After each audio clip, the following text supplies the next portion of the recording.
월요일장을 혼조세로 마감을 하면서 한 주를 시작을 했습니다. 다우존스 지수가 약했고요. 나스닥과 S&P 500 지수 소폭 오르면서 사상 최고치 행진을 이어갔습니다. 지금 사상 최고치 행진이 계속해서 나오고 있는 만큼 고점에 대한 부담감도 분명히 있는 시장일 텐데요. 앞으로 어떻게 움직일지 마켓 시그널과 함께 신호 잡아가시면 좋을 것 같습니다. 네, 이미 고점에 달했다라는 평가도 있지만 그럼에도 월간은 여전히 긍정적으로 상향 조정하는 리포트들도 내고 있는데요. 자세한 내용들 머스노5 시간을 통해서도 추가적으로 확인을 해보도록 하겠고요.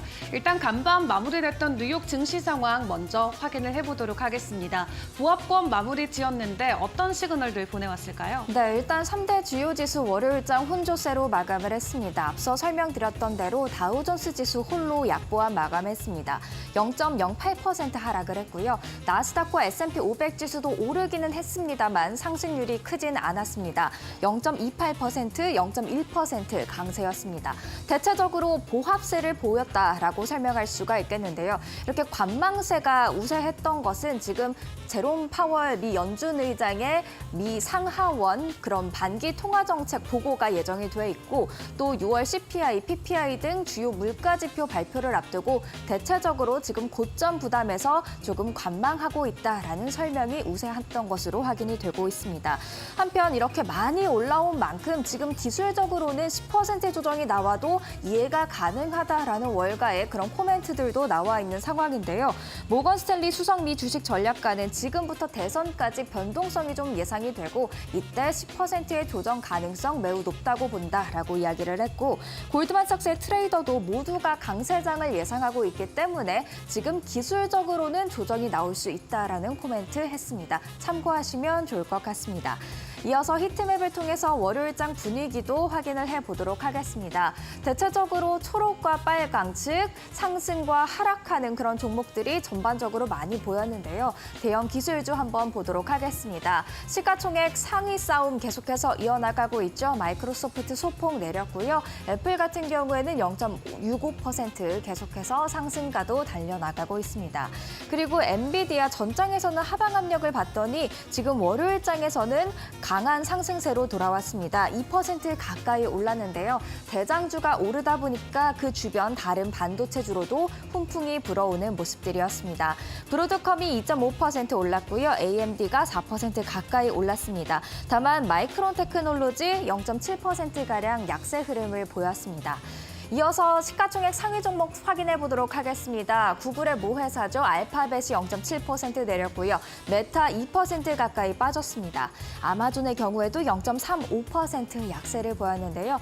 애플과 마찬가지로 테슬라도 상승세 이어갑니다. 그러나 상승률은 조금은 약해진 모습들입니다. 0.56% 강세를 보이는 모습들이었습니다. 지금 대형 기술주 대체로 보면 엔비디아를 제외하고는 하방 압력을 받거나 오르더라도 크게 오르지 않은 모습들 확인할 수가 있는데요. 이렇게 대형 기술주 안에서도 순환매가 이루어지고 있다라는 점 체크해 볼 수 있을 것 같습니다. 그렇다면 이렇게 대형주가 움직인 가운데 월가는 대형주를 어떻게 바라보고 있을까요? 대표적으로 세 가지 종목 관련해서 코멘트 가지고 왔습니다. 일단 애플에 대해서 웨드부시가 아웃퍼폼 투자 의견을 유지했습니다. 아이폰 판매가 현재 아시아 지역에서도 안정적이라면서 아이폰 16 업그레이드 사이클에 있어서 긍정적인 신호가 먼저 포착이 됐다라는 의견을 냈고요. 엔비디아도 살펴보죠. 엔비디아 UBS가 매수 투자 의견 계속해서 유지를 하고 있습니다. 그리고 목표 주가 120달러에서 150달러로 한 차례 상향 조정을 했는데요. 2025와 2026 회계연도 EPS 주당 순이익을 반영해서 지금 밸류에이션을 재평가했더니 목표 주가 올릴만 하다라는 설명을 했습니다. 마지막으로 메타 한번 살펴볼까요? AI 기능을 각종 SNS에 추가하면서 긍정적인 상승 흐름 올해 계속해서 이어나가고 있는 메타인데요. 웰스파고가 비중 확대 의견을 유지를 했고요. 목표 주가는 625달러로 상향 조정했습니다. 2분기 광고 매출이 좋을 것 같다면서 3분기 가이던스도 강할 것으로 기대된다라는 코멘트 달았습니다. 그렇다면 이어서 월요일장에서 주목해볼 대형기술주 이외의 특징주도 살펴보도록 하겠습니다. 파라마운트 글로벌 클래스 B 주식 5% 넘게 하락하는 모습들이었습니다. 최근 스카이댄스와의 인수합병 소식에 주가가 많이 올랐었는데요. 이번에 결론이 났습니다. 스카이댄스의 인수합병되기로 결정이 됐고요. 이렇게 재료가 소진되면서 차익 실현 물량이 나오면서 주가는 하방 압력을 받은 것으로 보여집니다. 그리고 모픽홀딩 살펴보려고 합니다. 제약바이오주가 되겠는데요. 무려 75% 급등세, 폭등세를 보였습니다. 일라이릴리가 32억 달러의 이 모픽홀딩을 인수한다라는 소식이 전해지면서 주가 바로 튀어올랐는데요. 이 모픽홀딩은 염증성 장질환 치료제로 주목받은 신약 개발사가 되겠습니다. 일라이릴리가 모픽홀딩을 안고서 또 어떤 치료제를 내놓을지에 대한 기대감도 현재 시장에 있는 상황들입니다.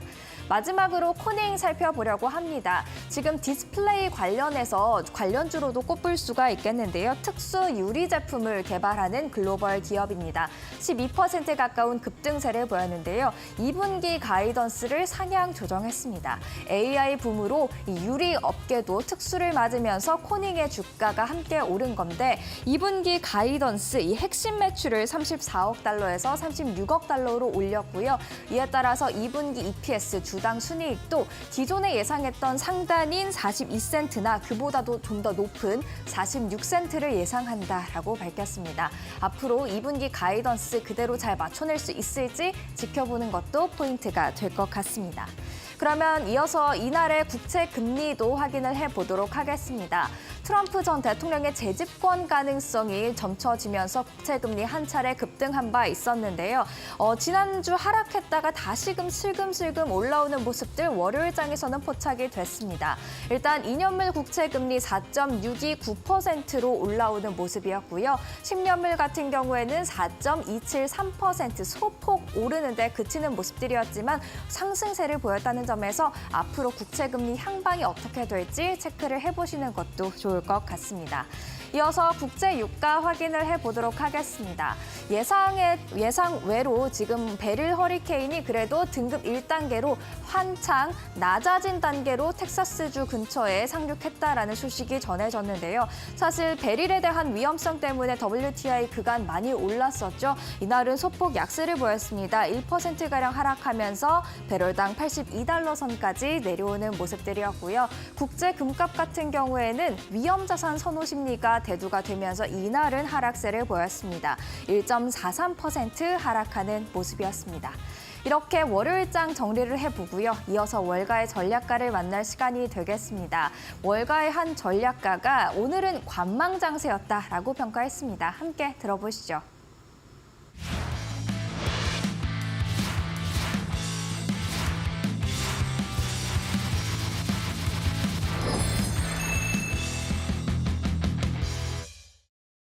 As it relates to stocks today in particular, frankly, I think they're in kind of a wait and see mode. We've got a big week in terms of data. Powell speaking, we've got, CPI and PPI coming out. And let's not forget, those numbers are becoming more important as we get into the back half of the year.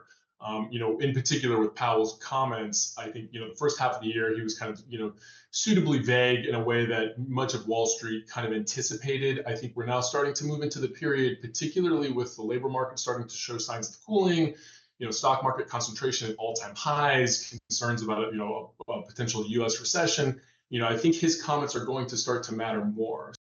You think about how does the Fed balance, the softening labor numbers with, their rate path expectations. I mean, I think this is the proverbial soft landing that they're trying to engineer. And I think that's where Powell's comments are particularly interesting, because if you go back to kind of prior Fed meeting minutes, he said, we're very data dependent. He clearly doesn't want to err on the side of lowering rates too soon. He's referenced that in the past. And so I think this is where the balancing acts for the Fed starts to get, really tricky in terms of, how quickly, if at all, do we see the data deteriorate? It hasn't started to yet, but it's showing signs that it will. And then to what degree does the Fed, try to preempt that by lowering rates potentially even sooner than September? And I think a lot of that too is going to depend on what we see in CPI and PPI.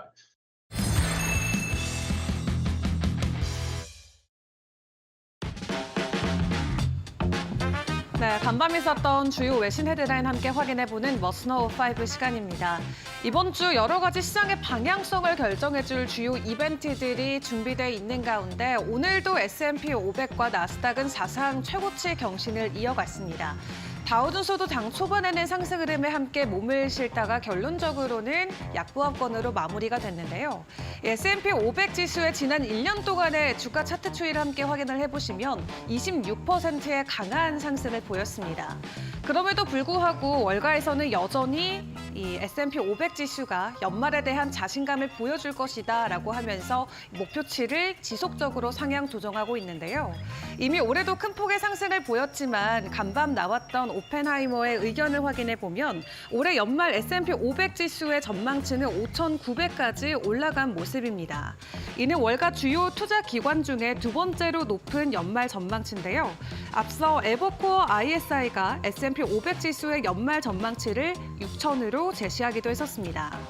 오펜하이머의 수석 투자 전략가인 존 스톨츠푸스는 두 가지 이유로 연말 전망치를 상향했다고 설명했는데요. 우선 최근 뉴욕 증시가 사상 최고점을 경신해가고 있지만 현재 시장의 투자 열기는 과도하게 쏠린 투자 심리에 기반한 것이 아니라는 분석입니다. 또 최근 시장 강세는 결국 AI, 이 인공지능에 대한 기대감에 기반한 것이기 때문에 중장기적인 투자 수요에 뿌리를 두고 있다라고 주장했고요. 또 여기에 연내 금리 인하 기대감도 계속 올라오고 있는 만큼 S&P 500 같은 경우는 연말에 추가적인 가격 상승을 만들어낼 수 있을 것으로 긍정적인 월가 분석가들의 의견들이 더해지고 있습니다. 그리고 만약 현 수준보다도 조정이 온다라고 했을 때 큰 폭의 조정 없이 현 수준을 유지해 줄 수 있을 것이라는 긍정적인 전망인데 앞으로도 매일매일 신고가 경신에 나설 수 있을지 시장 분위기 함께 체크를 해보시죠. 이어서 다음 소식 확인해 보도록 하겠습니다. 최근 테슬라 주가 굉장히 좋습니다. 9거래일 연속으로 상승하면서 250달러 선에서 안착해주는 모습 간밤에도 확인을 해볼 수 있었는데요. 머스크 같은 경우는 테슬라와 xAI를 앞세워서 또 새로운 도전을 하고 있습니다. 바로 슈퍼컴퓨터와 관련된 부분인데 이 xAI 그리고 테슬라가 만들고 있는 슈퍼컴퓨터 시장 안에서도 새로운 경쟁을 부추길 것으로 업계 관계자들이 전망하고 있습니다. 테슬라는 미국 텍사스 기가팩토리에 최첨단 AI 슈퍼컴퓨터 클러스터를 구축하기 위한 확장 공사를 진행하고 있는데요. 조만간 완공될 이 시설에는 테슬라 자체 AI 하드웨어와 엔비디아 GPU 5만 개가 탑재될 예정입니다. 또 이게 완성이 되면 테슬라의 완전 자율주행 기술 개발에 속도가 더 붙을 것으로 전망되고 있고요. 또 머스크는 테슬라 슈퍼컴퓨터 외에도 본인이 직접 설립한 AI 스타트업이죠. xAI를 위해서 또 다른 슈퍼컴퓨터 클러스터를 구축하고 있습니다. 초기 주문량만 엔비디아 GPU 10만 개에 달하는 이 슈퍼컴퓨터는 세계 최대 규모의 GPU 기반 AI 클러스터 중 하나가 될 전망인데요. GPU는 엔비디아가 그리고 서버는 델과 슈퍼마이크로가 제공하고 있는데 업계에서는 xAI 프로젝트가 테슬라 슈퍼컴퓨터보다 우선순위를 차지한다라는 관측도 나오고 있습니다. 테슬라 슈퍼컴퓨터 구축이 다소 지연될 수는 있겠습니다만 두 프로젝트 모두 향후 몇 개월 안에 완료될 것으로 보여지고 있고요. 두 컴퓨터는 모두 자율주행 기술과 자연어 처리 분야에서 혁신을 가져올 수 있을 것으로 기대감이 나오고 있습니다.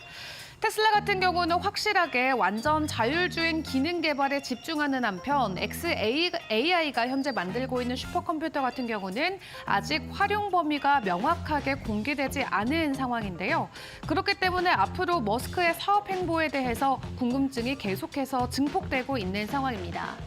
이렇게 머스크가 AI 경쟁을 주도하고 있는 가운데 차세대 AI 개발을 위한 경쟁은 더욱더 치열해질 전망입니다. 앞으로의 분위기도 계속 체크해 보시는 게 좋겠고요.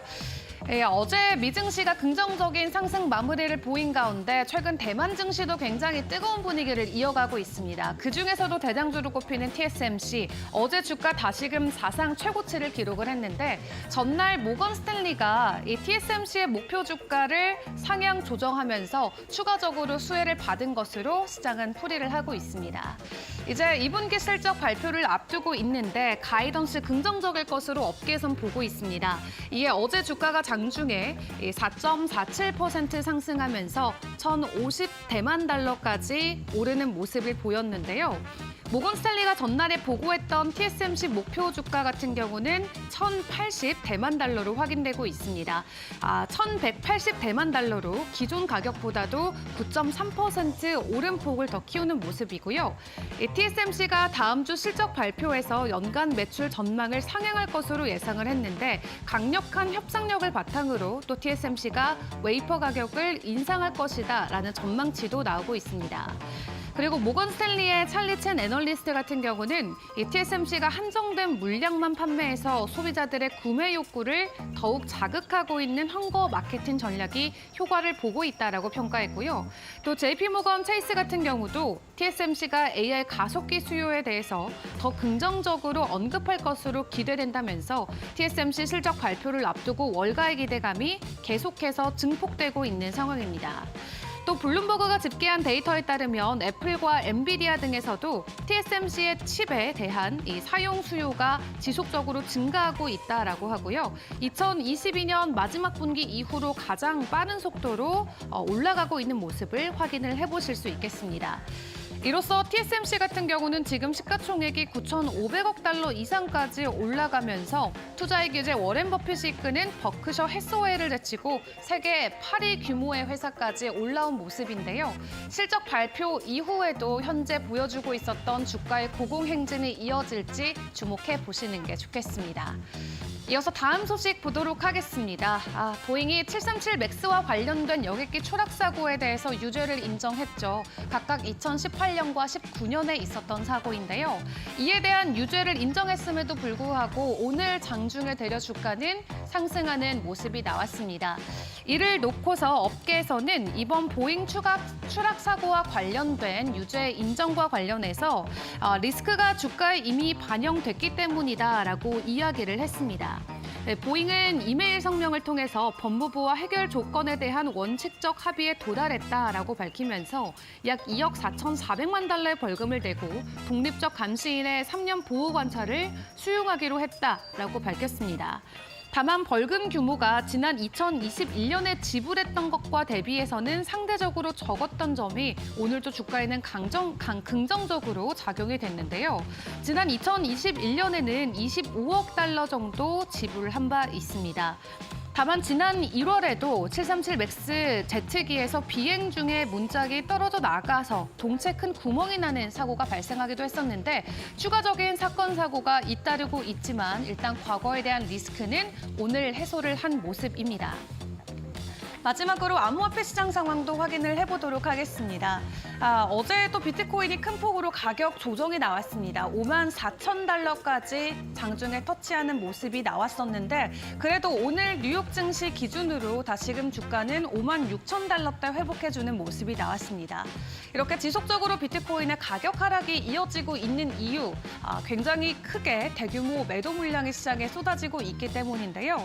그 매도를 하고 있는 수급 주체는 정부와 기관으로 확인이 되면서 대규모 매도 물량으로 인해서 비트코인의 가격이 크게 흔들리는 모습을 확인을 해보실 수 있겠습니다. 이 차트는 어제 하루 동안의 차트인데 전반적으로 등락을 크게 오가는 모습이 포착이 되고 있는데요. 일단 이번 달 내내 비트코인의 추가적인 변동성이 나올 수 있기 때문에 투자하실 때 유의하시는 게 좋을 것 같습니다. 지금까지 머스노우 5시간이었습니다.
안녕하세요. 메리토코 신일섭입니다. 오늘의 주제는 WD-40 묵은 먼지와 녹을 시원하게 날려버려 피트 비밀 레시피를 아는 단 한 사람.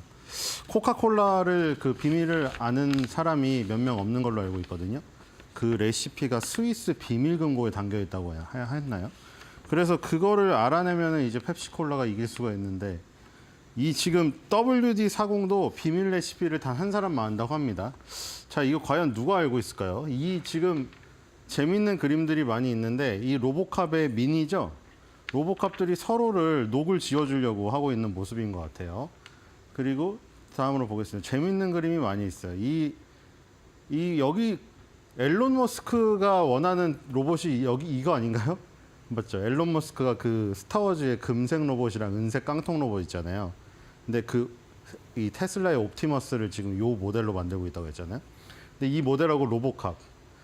근데 이거 요즘에는 사실 그 마블 시리즈가 인기가 있기 때문에 로보캅이랑 스타워즈를 기억하시면 조금 좀 사신 분인데 어쨌든 로보캅이 뽀뽀를 하고 있습니다. 왜 뽀뽀를 하고 있을까? 반짝반짝 빛이 나기 때문에. 반짝반짝 빛이 나게 해주는 거는 바로 이 WD-40 스프레이다. 여기에 지금 스트로 빨대가 이게 굉장히 유용한 기능이거든요. 뒤로 가면은 나옵니다. 어쨌든 약간 금속 로봇들이 많이 나오죠. 그러니까 뭔가 WD-40 금속의 방청이나 뭐 윤활에 관련된 거 라는 거 이런 그림도 있습니다. 프랑켄슈타인이 자기 머리에다가 자기 손인지 누구 손인지 모르겠는데 프랑켄슈타인이 자기 머리에 박힌 나사에다가 WD-40을 뿌리고 있어요. 이거는 그 손잡이 형태로 되어 있는 거죠. 아까 그 빨대 형태로 되어 있는 거는 더 세밀한 부분에다가 넣을 수가 있어요. 이거는 그냥 멀리서 뿌리는 거고 어쨌든 그 입구의 어떤 용기의 부분이 틀리지 그 WD-40의 그 재료는 똑같고요. 어쨌든 프랑켄슈타인도 WD-40을 원한다. 그리고 이거는 자유여신상도 이제 성화가 아니라 여기 보면은 약간 불꽃 모양으로 돼 있죠. WD-40을 들었다. 왜냐면 WD-40을 뿌리면은 제 색깔을 찾게 됩니다. 자유여신상이. 그래서 WD-40의 어떤 이런 기능성을 나타내는 이거는 실제 어떻게 사용되나죠. 우리 이 그 빨대 달린 거를 가장 많이 쓸 거예요. 특히 컴퓨터 막 정말 관리 많이 하시는 분들. 얼마 전까지 비트코인 채굴이 더 조금 됐죠. 이 비트코인 채굴이 되게 유행했잖아요. 그 막 강남에 뭐 엄청나게 큰 사무실 차려놓고 막 컴퓨터를 몇 대를 돌리는데 하루 종일 하는 일이 WD-40 가지고 그거 뿌리는 거더라고요. 그거를. 그게 이 발열이 워낙 많이 일어나고 먼지가 쌓이면 안 되니까 계속 그걸 서버에다 그것만 뿌리고 있더라고요. 그거를.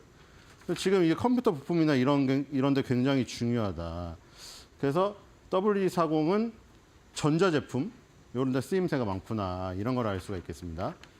그리고 이런 거죠. 이제 녹 같은 거. 야, 여기 농기구에 정말 엄청나게 쌓여 있는 이 녹들을 제거하는데 이거는 사실 막 빨대를 막 이거를 굳이 빨대를 여기다가 놓고 여기를 할 필요는 없겠죠. 농기구나 이런 것들은 이런 손잡이형 물에 뿌려도 되고 여기 빨대가 있군요. 빨대를 근데 이용 안 하고 있죠, 지금. 그죠? 빨대를 접으면 여기서 분사가 됩니다. 근데 아까 전에 컴퓨터 같은 경우는 그 세밀하게 들어가서 사이사이에 틈새를 다 닦아야 되기 때문에 빨대를 이용하고 있습니다. 그래서 저도 사실 이게 이용해봤는데 이게 빨대를 접고 이거 쏘다가 여기 손에 이렇게 쏘면은 빨대가 좋은 게 앞에서 나가잖아요. 근데 이렇게 하다 보면 손에 묻더라고요. 그게 싫더라고요. 이렇게 하면은 저는. 항상 빨대를 이용했었는데 자, 빨대를 이용하거나 안 하거나는 때에 따라 틀리다. 자, 이것도 많이 쓰죠. 여기 자전거 좀만 관리 잘못하면 여기 엄청 삐걱거리고 그렇죠? 브레이크 밟는데 막 끼익 하잖아요. 그래서 거기다가 WD-40을 아주 그냥 도포를 흠뻑 해주면은 아주 부드럽습니다. 자, 여기서도 빨대를 이용하고 있죠. 자, 이 빨대의 가장 유용한 부분이 여기 나옵니다. 자, 여기 이 수도꼭지에 이 부분을 신경 안 쓰시는 분 많은데 정말 여기를 정말 여기는 지금 여기도 들어오는데 여기를 정말 광나게 닦았는데 여기 안에를 보고 경악하시는 분들이 유튜브에 여기 많이 있어요. 여기 이 수도꼭지 이 안에 여기 녹이 진짜 경악할 만한 수준이고 막 엄청나게 후두둑 떨어져요. 검은색이. 그래서 이거를 빨대를 구부려가지고 여기다 넣은 다음에 여기 안에 그 관을 씻어버리는. 그래서 이 빨대를 발명한 거에 굉장히 유용도가 여기 지금 나타나고 있다. 지금 뒤에 보면은 빨대를 발명한 게 굉장히 큰 업적으로 지금 홈페이지에 나와 있습니다. WD-40이. 자, 그래서 저렇게 활용을 안 하시는 분들도 이제 WD-40을 활용을 하시기 바랍니다. 왜냐면 WD-40의 라인업이 정말 다양하거든요. 이거 정말 WD-40이 이런 데만 쓰이는 게 아니라 이거 벌레도 죽여요. 저기 분사력이 너무 세가지고 바퀴벌레 같은 거 무서워하시는 분 계시죠? 나타나면 큰일 나는 분. 여자분들 멀리서 그 당근에서 사람 부르지 말고 이거 뿌리세요. 이거 죽어요. 근데 이런 걸로도 이용할 수 있다. 왜 근데 WD-40이 궁금하지 않나요? 40이 왜 붙었을까? 이게 지금 WD-40에 옛날에 정말 무슨 박물관에나 있을 법한 이 옛날의 초기 제품입니다. 그래서 지금보다는 그 디자인적으로는 당연히 투박하고 지금 많이 쓰는 파란색, 빨간색 그리고 빨대 이런 게 아예 없죠. 이게 여기서 진화된 건데 요거를 이제 만드는데 40번.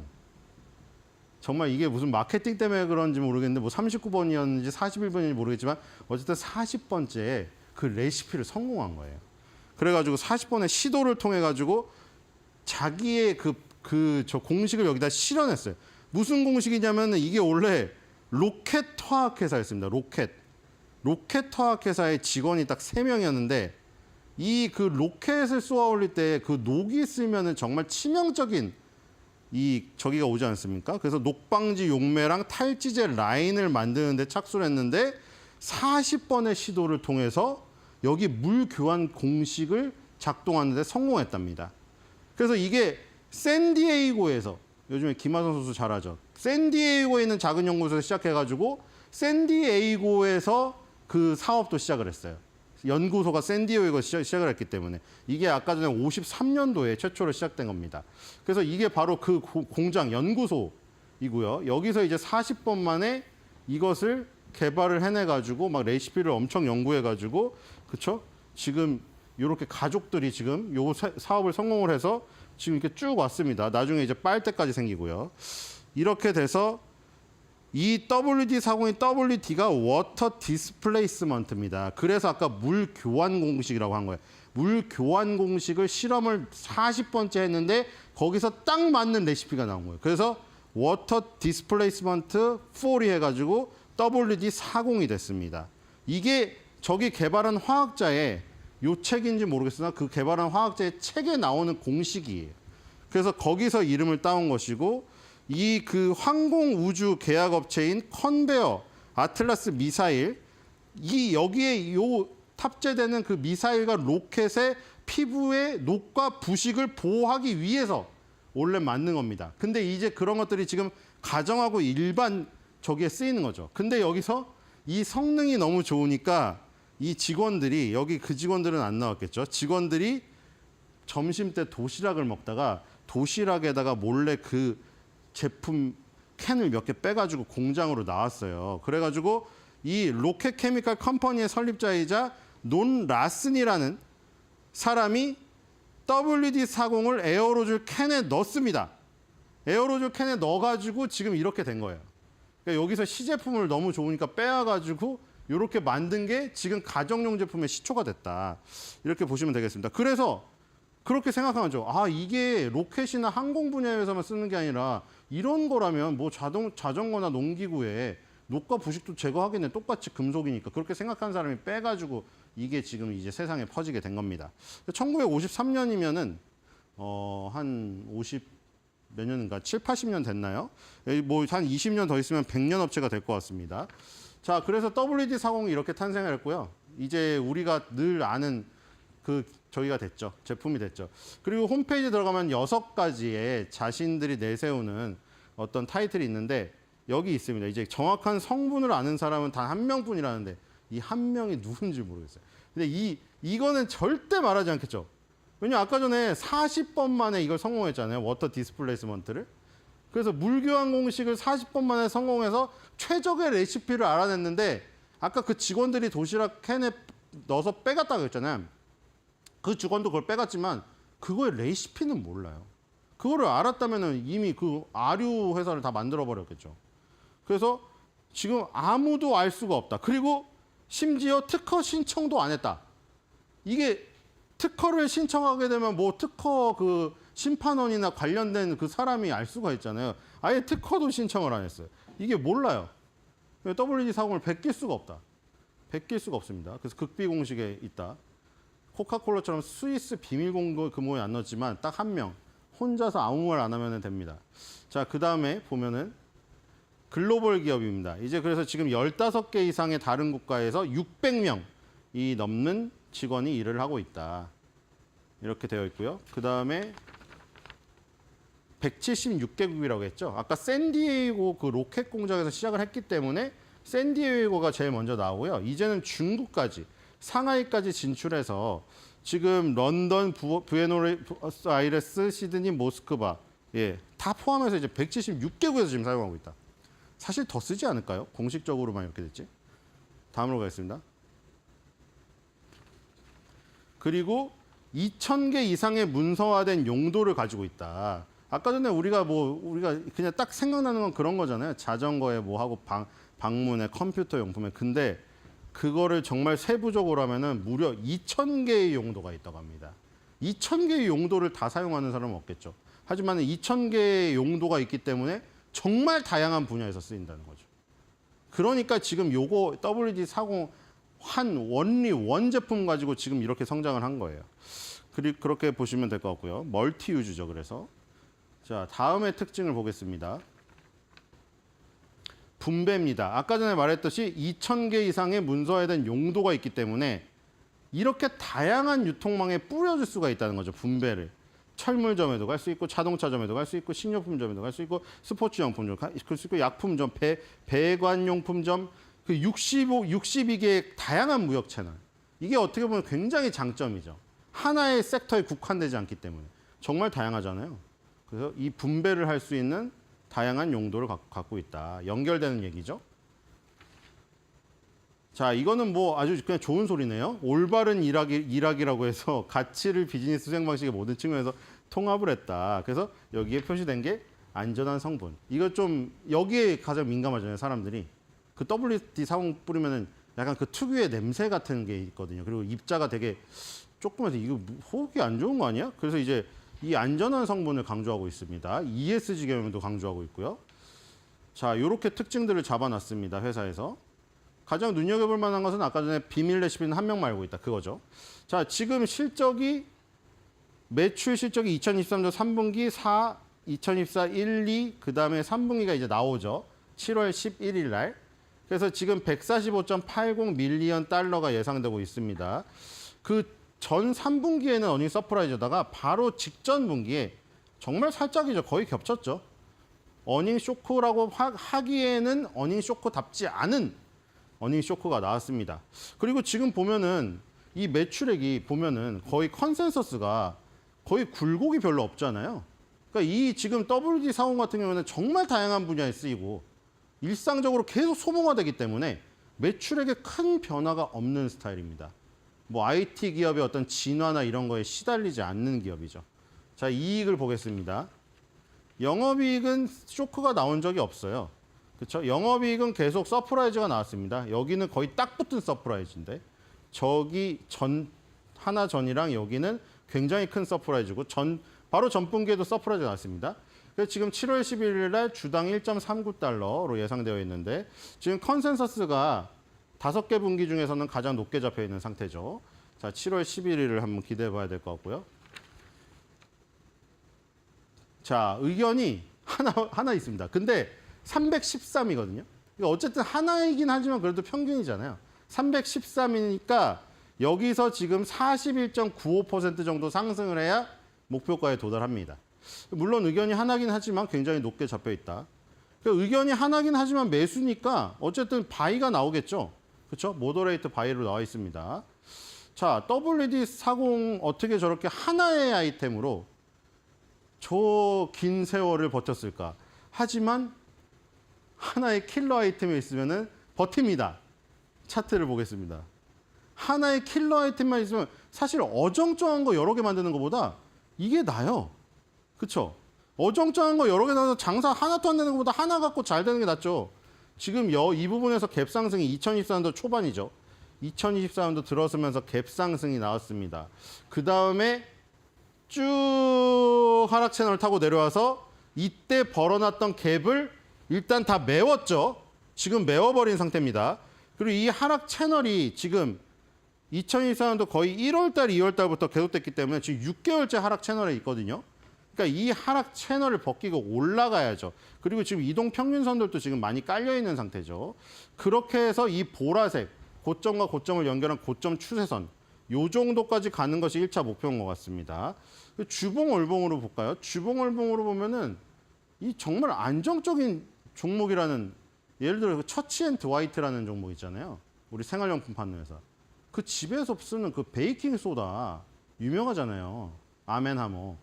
그거 계속 팔아가지고, 왜냐면 주부들이 계속 청소를 하니까. 약간 이거 비슷한 개념이거든요. 이건 주부들보다는 약간 남자들이 많이 쓰는 건데 계속 소모를 하게 되거든요. 지금 아까 전에 이 2023년도에 이게 항상 미국은 여기 50주 이동 평균선을 굉장히 중시를 하더라고요. 근데 이게 의미가 없는 게 아닌 게 진짜 신기할 만큼 맞습니다. 여기 보시면 50주 이동 평균선이 의미가 너무나 있잖아요. 여기 어떻게 이렇게 이게 한치 오차가 없어요. 여기 부딪힌 게 만약에 이 선이 없다고 생각하면은 어디서 부딪혔나 했는데 50주 이동 평균선 딱 넣으니까 아니 이거 맞춰서 그린 것도 아니고 어떻게 이렇게 돼요? 그렇죠? 봐봐요. 다 이렇잖아요. 거기다 50주 이동 평균선 여기 뚫고 나니까 지지선이 됐잖아요. 이게 중요하지 않다고 할 수가 없습니다. 여기 또 지지가 됐죠. 이거 정말 신기하지 않습니까? 그러니까 신기한 게 아니라 이게 원래 확률적으로 맞는 거예요. 그러니까 쓰는 거죠. 50주 이동평균선 기점으로 하락이냐 상승이냐가 주봉에서 결정이 돼요. 그래서 이 부분이죠. 2024년도 이 초여름에 들어서면서 50주 이동평균선 위로 탔어요. 그래서 상승세를 기록하다가 여기죠, 바로. 여기서 지금 50주 이동평균선 깨져가지고 지금 약간 하락세가 된 거예요, 지금. 전체적으로 보면 그렇잖아요. 50주 이동평균선 기점으로 아래에 있을 때는 하락세다가 위에 있을 때는 상승세였잖아요. 지금 살짝 깨고 내려와 버렸기 때문에 지금 다시 올라가면 이제 50주 이동평균선이 저항이 돼 있겠죠, 지금은. 얘가 지지 역할을 하는 게 아니라. 그러니까 일단 이거를 뚫어내서 다시 지지편으로 만드는 게 목표죠. 그럼 이제 월봉을 보겠습니다. 얼마나 장기적으로 그러면 이게 과연 그 아이템 얘기한 대로 상승했는가. 장기적으로 보면 꾸준히 상승했어요. 계속 2012년부터 자료잖아요. 2012년부터 2024년이면은 12년인데 뭐 여기 최근에 와서 굴곡이 있었다고 해도 전체적으로 보면은 저기 밑에서 지금 쭉 그냥 등산식으로 올라오는 거죠. 그리고 지금 여기는 50개월이겠죠. 월봉이니까. 아까 50 주이동 평균선 깨졌는데 여기 또 50입니다. 신기하죠? 50주 50개월 이 선이 정말 중요해요. 이게 보면은 그냥 그려놓은 게 아니죠. 다 이래요. 50개월선 이동평균선 위에 올 때는 계속 거기 지지를 받았죠. 여기도 신기하지 않습니까? 이게 요만큼의 차이로 여기에 올라갔다는 게 여기에 지지를 받은 거죠. 여기 밑꼬리 달고 쭉 올렸던 이 달에 2020년도 이 초반 달이 있죠, 이거. 이건 월봉이니까 한 달의 움직임이 하나의 봉이잖아요. 그러니까 여기서 지지를 받았잖아요. 신기하게. 그 다음에 여기서 강하게 무너지니까 어때요? 이게 의미가 없나요? 50개월 이동평균선 이게 시차도 없이 지금 격차도 없이 저항을 받았는데요. 그렇죠? 그 저항받다가 여기를 뚫고 올라가니까 저기죠. 그리고 지금 조정을 받았는데 지금 정확하게 50개월 이동평균선에서 지금 3달째 지지받고 있는 거 보이죠? 지금. 여기 밑꼬리는 월에 제일 저가고 여기 몸통의 이 밑부분이 지금 시작가잖아요. 그러니까 양봉은 시작가고 이 지금 음봉 같은 경우에는 여기가 종가잖아요. 월의 종가. 근데 어쨌든 몸통은 지금 다 50개월 이동평균선 위에 올려놨죠. 어떻게든 좀 올려놓고 있잖아요. 그러니까 지금 이 50개월 이동평균선 지지를 받고 있기 때문에 여기서 뭐 어닝 서프라이즈가 나오거나 기술적인 어떤 지지를 보고 수급이 들어오면은 여기서 반등이 일어나서 그림이 이렇게 돼요. 한 번, 두 번. 이게 지금 이게 원바닥이 되죠. 그럼 여기서 나오면 투바닥이 되겠죠. 이게 원바닥이니까 투바닥. 그렇죠. V가 2개. 짝꿍댕이. 월봉에서 이런 모습이 나오면은 굉장히 큰 대세 상승이죠. 일봉에서 이런 모습은 자주 나와요. 근데 이런 모습이 쌍바닥이 나왔다가 쌍봉이 나오고 계속 일봉은 그렇게 많이 나와요. 근데 주봉 월봉의 중장기 흐름에서 이런 큰 흐름이 나온다는 것은 굉장히 좋은 모습이거든요. 예를 들어 이런 부분이죠. 여기서 원바닥이죠, 여기. 그다음에 여기서 투바닥이 나온 다음에 쓰리바닥 찍고 여기서 완전히 올라버리잖아요. 이런 모습이 이렇게 출렁이면서 이걸 만든다고, 파도를. 그래서 지금 같은 경우에는 다시 2021년도와 22년도 사이에 이 최고점인 350달러 여기를 향해서 상승 N자를 만들려는 그림. 이런 것이 기대가 된다. 이렇게 보시면 될 것 같습니다. 자, WD40. 우리가 지금 일상생활 속에서 자주 쓰기 때문에 친근한 기업이에요. 근데 친근한 기업은 오히려 손이 안 갈 수가 있어요. 왜냐하면 엔비디아 같이 시대를 어떤 화두를 던지는 그런 기업이 아주 매력적으로 보이거든요. 근데 이런 것들이 처치앤드화이트나 WD-40이 굉장히 안정적이고 마음 편하게 투자를 할 수가 있습니다. 그래서 오늘 40번의 도전 만에 저 레시피를 만든 이 기업에 어떤 찬사를 보내면서 한 줄 매도평을 하겠습니다. 40번의 도전, 꿈은 이루어진다.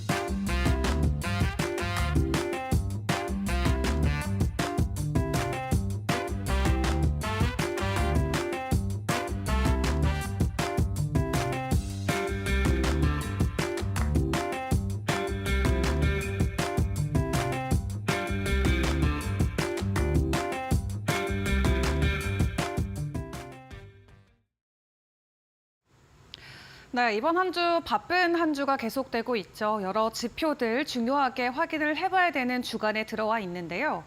일단 시장에서는 9월 금리 인하에 대한 기대감이 높아지고 있는 가운데 이번 주에 제롬 파월이 어떤 입장을 보여줄지가 시장에서는 큰 관심으로 자리매김하고 있습니다. 당장 내일부터 진행이 되는데 어떤 일정일지 바로 확인을 해보시죠. 상하원 의원회 의회에 출석해서 이제 발언을 하게 되는데 이달 말에 열리는 FOMC를 앞두고 우리가 들을 수 있는 제롬 파월의 마지막 발언이 되는 만큼 시장에서도 큰 관심을 보이고 있는 상황입니다. 현지 시간 기준으로는 7월 9일과 7월 10일에 예정돼 있지만 우리나라 시간으로는 내일 하루에 모두 진행이 되게 되고요. 한국 시간으로 오는 새벽 12시 그리고 내일 저녁 11시에 진행이 되겠습니다. 파월 의장은 하원과 상원에 각각 출석해서 발언을 이어가게 되는데 이번에 파월 의장이 함께 출석하는 이번 의회 출석 어떤 것인지 다음 표를 통해서 다시 확인을 해보도록 할 텐데요. 상하원의 반기 통화 정책 보고서라는 것은 연준이 통화 정책 수행과 경제 발전 그리고 미래 전망에 대한 논의 보고서를 제출하는 곳입니다. 그래서 반기마다 연준 의장의 진술과 함께 진행이 되는데 상원은행 또 주택도시위원회와 하원금융서비스위원회에 제출을 하게 되는 것입니다. 7월 31일 날 현재 FOMC가 예정돼 있는데 보통 2주 전에 블랙아웃 기간에 들어가죠. 그렇기 때문에 이번 주에 준비돼 있는 반기 통화 정책에서 이 제롬 파월 연준 의장의 마지막 발언을 시장은 들을 수 있을 것으로 보여지고 있습니다. 그렇기 때문에 9월에 대한 금리 인하 기대감을 더 강하게 가져가도 좋을지 제롬 파월의 의견이 굉장히 궁금한데요. 현재 시장에서 전망하고 있는 제롬 파월 연준 의장의 발언들 미리 확인을 해보도록 하겠습니다. 일단 블룸버그 같은 경우는 파월 의장이 기존과 같은 스탠스를 유지할 것이다. 데이터에 의존하는 모습을 보이면서 인플레 완화와 관련돼서 언급을 할 수 있을 것으로 전망하고 있고요. 하지만 또 일각에서는 경제 성장이나 고용 둔화와 관련돼서도 거론이 될 수도 있는 만큼 끝까지 긴장의 끈을 놓아서는 안 된다라는 평가도 나오고 있습니다. 만약 우리가 긍정적인 입장을 제롬 파월 연준 의장을 통해서 확인하게 된다면 시장은 어떻게 반응할지도 궁금한데요. 다음 표를 통해서 확인을 해보도록 하겠습니다. 이 인플레이션이 확실히 꺾이고 있는 모습이 나오고 있는데 또 이를 놓고 제롬 파월 연준 의장도 긍정의 의미를 더해준다면 시장 같은 경우는 바로 비둘기파적으로 해석을 할 수 있겠죠. 그에 인해서 또 증시는 다시금 상승하면서 더 강한 모습을 보여줄 수도 있겠고요. 그런 가운데 공화당 같은 경우는 고물가가 지속되고 있는 장기화 상황을 놓고 지적할 수 있다라는 전망, 또 민주당 같은 경우는 현재 이 바이든 대통령의 대선을 앞두고 한 차례라도 더 많이 금리 인하를 하는 것이 대선에는 도움이 될 수 있기 때문에 금리 인하를 촉구할 수 있는 의견이 나올 수 있다라는 전망까지 나오고 있습니다. 각자 원하는 대로 결론적으로는 받아들일 수밖에 없는데 결과적으로 제롬 파월은 제일 중요하게 생각하는 게 데이터 지표잖아요. 이번 주에 발표되는 CPI 인플레 지표가 가장 중요할 수 있겠습니다. 현재 월가에서 전망하고 있는 전망치 함께 확인을 해보시죠. 5월에도 한풀 꺾인 인플레 지표가 확인이 되면서 시장이 환호를 했었죠. 6월도 나쁘지는 않을 것으로 보여지고 있습니다. 헤드라인과 근원 CPI 예상치를 확인을 해보시면 근원 쪽 같은 경우는 전년 대비, 전월 대비해서 모두 보합치를 유지할 것으로 보여지고 있고요. 다만 헤드라인 CPI 같은 경우는 연간으로 놓고 봤을 때는 전년 대비해서 감소하는 수치가 확인이 되고 있습니다. 지난해 같은 경우는 3.3% 증가세를 보였지만 올해 6월 같은 경우는 3.1%로 작년보다도 둔화되는 모습이 나올 것으로 보여지고 있고요. 그럼에도 월간 기준으로 놓고 봤을 때는 지난 5월이 워낙 긍정적이었기 때문에 전월 대비해서는 0.1% 증가할 수 있다라는 전망치가 나옵니다. 그래도 이 정도 이 시장의 컨센을 부합하는 모습만 나온다라고 했을 때도 인플레이션에 대한 자신감을 키워봐도 좋겠다라는 입장들도 계속 나오고 있고요. 그러다 보니까 CME 패드워치를 통해서 금리 인하와 관련된 투자자들의 투자 심리를 확인을 해보면 9월에는 금리 인하 진행할 수 있다라는 자신감이 확실히 나오고 있습니다. 다음 표를 통해서 함께 확인을 해보시죠. 9월에 대한 금리 인하에 대한 기대감 계속해서 올라가고 있는 모습을 확인을 해보실 수 있는데 사실 톰리 펀드스트랩 매니저 같은 경우는 오히려 7월에도 금리 인하 진행이 가능할 수도 있다라는 의견을 주고 있습니다. 만약 6월에 CPI와 PPI 모두 긍정적인 인플레 데이터가 나왔을 때 오히려 7월에 먼저 금리 인하에 나설 수 있다라는 의견도 있고요. 앞서 말씀드렸던 것처럼 또 대선을 앞두고 있는 만큼 대선 리스크에 어느 정도 보충제 역할을 할 수 있는 금리 인하이기 때문에 이번에 7월에 먼저 진행을 하고 9월에도 추가적으로 진행할 수 있다라는 굉장히 낙관론적인 입장들도 있습니다. 그렇기 때문에 이번 주 내일 진행될 제롬 파월 연준 의장의 발언이 그 어느 때보다도 중요해 보이는 상황인데요. 발언 이후에 바로 인플레 데이터들도 포착이 되는 만큼 이번 한 주도 저희와 함께 하시면서 주요 마켓 시그널들 포착해 보시면 좋을 것 같습니다. 지금까지 이은주의 사인이었습니다.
놓쳐선 안 될 이슈들로 꽉꽉 채워넣은 마켓 시그널과 함께하고 계십니다. 2부에는 국내 증시 중심으로 더 많은 이야기들이 준비가 돼 있죠? 네, 어제 좀 코스피가 다시금 반등세를 멈추는 모습이 나왔는데 좀 아쉽긴 합니다만 오늘도 미증시가 긍정적으로 상승 마무리가 됐던 부분 국내 증시에 긍정적으로 영향이 되어줄 수 있을지 궁금합니다.